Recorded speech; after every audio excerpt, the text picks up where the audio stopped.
আরজিকর কাণ্ডে 2 বছর পূর্তি এখনো ন্যায় বিচার মেলেনি বলে দাবি করে ফের রাস্তায় নামলেন চিকিৎসকরা। একসময় যে স্বাস্থ্য সচিবের ইস্তফা দাবি করে আন্দোলনে নেমেছিলেন সেই নারায়ণ স্বরূপ নিগম আজও স্বপদে বহাল। আর এই নিয়ে হতাশ দেবাশিস হালদার, আশফাকুল্লাহ নাইয়ারা।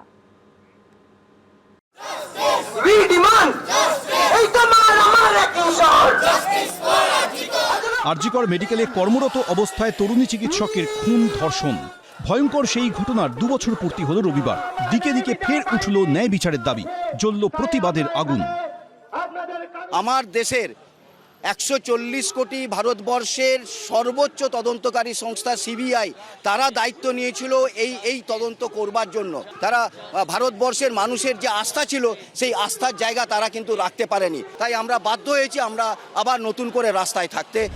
2024 সালের 9 আগস্ট আরজিকর হাসপাতালের জরুরি বিভাগের 4 তলার সেমিনার হল থেকে উদ্ধার হয় তরুণী চিকিৎসক পড়ুয়ার দেহ। বিভৎস এই ঘটনা নাড়িয়ে দিয়েছিল গোটা দেশকে। প্রতিবাদের আগুন দাবানলের মতো ছড়িয়েছিল। স্বাস্থ্য সচিব ও কলকাতার পুলিশ কমিশনারের ইস্তফা চেয়ে লাগাতার আন্দোলন, জুনিয়র ডাক্তারদের লালবাজার মিছিল, শিরদাঁড়া হাতে পদযাত্রা, সল্টলেক স্বাস্থ্য ভবনের সামনে জুনিয়র ডাক্তারদের অবস্থান অনশন, নবান্নে মুখ্যমন্ত্রীর সঙ্গে জুনিয়র ডাক্তারদের বৈঠক। শেষমেশ আন্দোলনের চাপে বাধ্য হয়ে তৎকালীন পুলিশ কমিশনার বিনীত গোয়েলকে সরাতে বাধ্য হন মমতা বন্দ্যোপাধ্যায়। পরে আরজিকর কাণ্ডে সিভিক ভলান্টিয়ার সঞ্জয় রায়কে দোষী সাব্যস্ত করে আমৃত্যু কারাদণ্ডের নির্দেশ দেয় আদালত। আর এখন রাজ্যে ক্ষমতায় এসেছে বিজেপি সরকার। নতুন করে শুরু হয়েছে আরজিকর কাণ্ডের তদন্ত। কিন্তু তৃণমূল জমানার স্বাস্থ্য সচিব আজও স্বপদে বহাল। স্বাস্থ্য সচিব নারায়ণ স্বরূপ নিগমের বহাল থাকা নিয়ে হতাশ আন্দোলনকারী চিকিৎসকদের একাংশ।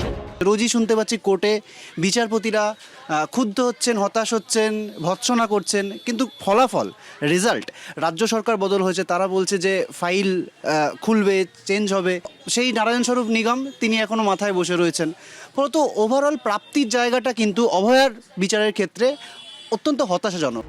অভয়ের স্মরণে স্বাস্থ্য ভবনের নির্দেশে রবিবার সরকারি হাসপাতাল এবং স্বাস্থ্যকেন্দ্রে 2 মিনিট নীরবতা পালন করা হয়। স্বাস্থ্য ভবনের কর্মসূচিতে হাজির ছিলেন স্বাস্থ্যমন্ত্রী, স্বাস্থ্য সচিব সহ অন্যান্য আধিকারিকরা।